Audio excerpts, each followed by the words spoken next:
High command से बात करी है। न्यूज 18 इंडिया पर इस वक्त बड़ी खबर आपको बता दें, हिमाचल में कांग्रेस सीएम बदल सकती है। हिमाचल में नए सीएम की रेस में 2 नए नाम सामने आए हैं। प्रतिभा सिंह को कांग्रेस सीएम बना सकती है, ये बड़ी जानकारी मिल रही है। इसके अलावा मुकेश अग्निहोत्री का नाम भी मुख्यमंत्री पद की रेस में आगे चल रहा है। ये इस वक्त की सबसे बड़ी खबर न्यूज 18 इंडिया पर हम आपको बता रहे हैं। हिमाचल में जो संकट मंडराया है उसमें नए सीएम के नाम की अब तलाश हो रही है। चर्चा भी तेज हो चुकी है। 2 नाम सामने आ चुके हैं। प्रतिभा सिंह को कांग्रेस सीएम बनाए जाने पर विचार कर रही है और मुकेश अग्निहोत्री का नाम भी इस रेस में शामिल है। ये बहुत बड़ी जानकारी। न्यूज 18 इंडिया के हमारे सहयोगी अरुण सिंह इसी खबर पर ज्यादा जानकारी के साथ जुड़ रहे हैं। अरुण, और क्या डिटेल्स मिल रही हैं? 2 नाम सामने आए हैं चर्चाओं में, ये दोनों नाम आगे हैं, क्या और डिटेल्स इन नामों को लेकर? देखिए, विक्रमादित्य सिंह ने जिस तरह से साफ कर दिया कि वो भी नाराज हैं सुखविंदर सिंह सुक्खू से, मुख्यमंत्री की कार्यप्रणाली से, कैबिनेट में जिस तरह से उनको फैसले नहीं लेने दिए जा रहे थे, अधिकारियों तक जो निर्देश पहुंचाए जा रहे थे मुख्यमंत्री की तरफ से, तो नाराज वो भी हैं और वो कह रहे हैं कि समझौता नहीं करेंगे अपनी साख से। तो एक और मुश्किल सुखविंदर सिंह सुक्खू के लिए यहाँ पर है। राजेंद्र राणा पहले से ही खिलाफ हैं, उनके साथ 6 और लोग हैं, कुछ और लोग संपर्क में हैं। तो ऐसे में मुकेश अग्निहोत्री एक कंसेंसस कैंडिडेट हो सकते हैं। अगर कांग्रेस आलाकमान उनको हटाता है सुक्खू को, तो मुकेश अग्निहोत्री का नाम आगे आ सकता है। वो उप मुख्यमंत्री हैं और वो काफी दिल्ली से लेकर के यहां तक एक तरह से सर्वमान्य नेता के रूप में उभर सकते हैं। लेकिन प्रतिभा सिंह की भी दावेदारी कम नहीं है।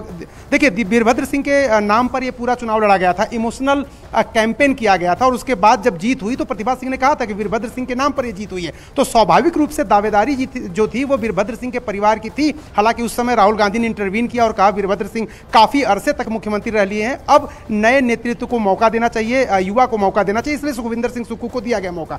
लेकिन जिस तरह से उनकी मुखालफत हो रही है उनकी पार्टी के अंदर ही, अब मुख्यमंत्री बदलने पर विचार कर रहा है आलाकमान और मुकेश अग्निहोत्री के साथ ही साथ प्रतिभा सिंह का भी नाम आगे। हालांकि राजेंद्र राणा भी काफी वरिष्ठ हैं और उनका नाम भी है, लेकिन सुक्खू उनके नाम के लिए शायद राजी न हो और अगर सुक्खू राजू नहीं होते हैं तो कोई किसी तीसरे की भी लॉटरी यहां पर लग सकती है। लेकिन प्रतिभा सिंह और मुकेश अग्निहोत्री 2 ऐसे नाम हैं जो चर्चा में आ गए हैं। बिल्कुल अरुण, अहम जानकारी आप दे रहे हैं कि सुक्खू भी इन तमाम नामों पर अग्री नहीं करेंगे, राजी नहीं होंगे। लेकिन जिस तरीके से यहां नाराजगी जाहिर की गई है, जो क्रॉस वोटिंग हुई थी उसे लेकर विधायकों ने यह भी कहा है कि ये क्रॉस वोटिंग नहीं है तो क्रोध वोटिंग है। तो यहां पर सुक्खू की भूमिका को क्या आलाकमान आगे रखेगी, वो क्या सोच रहे हैं, इस पर भी विचार होगा, या फिर जो नाम आगे चल रहे हैं इनमें से किसी एक को चुन लिया जाएगा?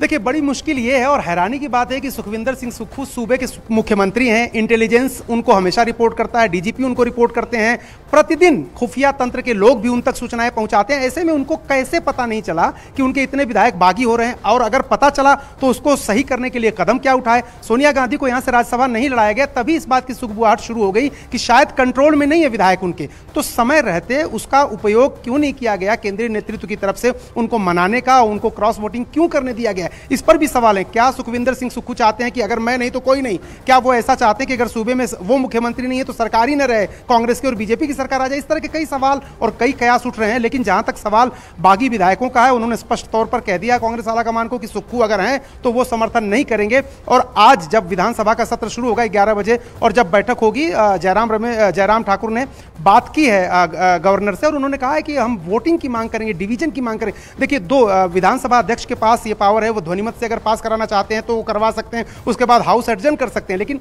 उसके बाद क्या होगा, सवाल ये भी है कि विधानसभा अध्यक्ष क्या करेंगे। 6 लोगों को अगर डिस्क्वालीफाई कर देते हैं तो मामला कोर्ट में भी चला जाएगा, तो काफी टाइम लग सकता है। इसमें इतना आसान नहीं है, इसमें जो कई पेच हैं। गवर्नर की भूमिका, अगर उनको लगेगा कि सदन में किसी का बहुमत नहीं है तो वो विधानसभा भंग करने की सिफारिश अगर मुख्यमंत्री करते हैं तो उसको मान सकते हैं, या राष्ट्रपति शासन की संस्तुति वो कर सकते हैं। तो कई चीजें अभी हैं, बहुत सारा बिखरा हुआ एक तरह से यहाँ पर जो विकल्प हैं वो हैं। अभी जब विधानसभा शुरू होगी, जब सारे लोग वहां पर पहुंच जाएंगे तो स्पीकर क्या करते हैं उस पर भी बहुत कुछ निर्भर करेगा।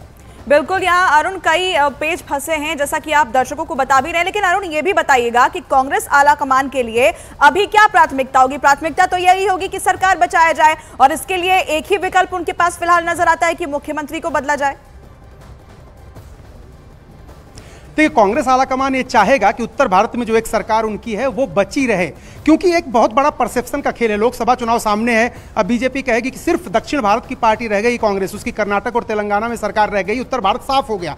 उससे बचने के लिए वो चाहेंगे कि एक सूबे में उनकी सरकार रहे, और अगर सुखविंदर सिंह सुक्खू को बदल करके सरकार बच जाती है तो कांग्रेस आलाकमान मुझे नहीं लगता किसी तरह से हिचकिचाएगा और उनको बदल दिया जाएगा। लेकिन सवाल यह भी है कि जिसको बदलेगा, क्या उसको सभी क्वार्टर से समर्थन मिलेगा? क्या प्रतिभा सिंह उसके साथ होंगी? क्या सुक्खू का खेमा उसके साथ होगा? क्या राजेंद्र राणा का खेमा साफ होगा?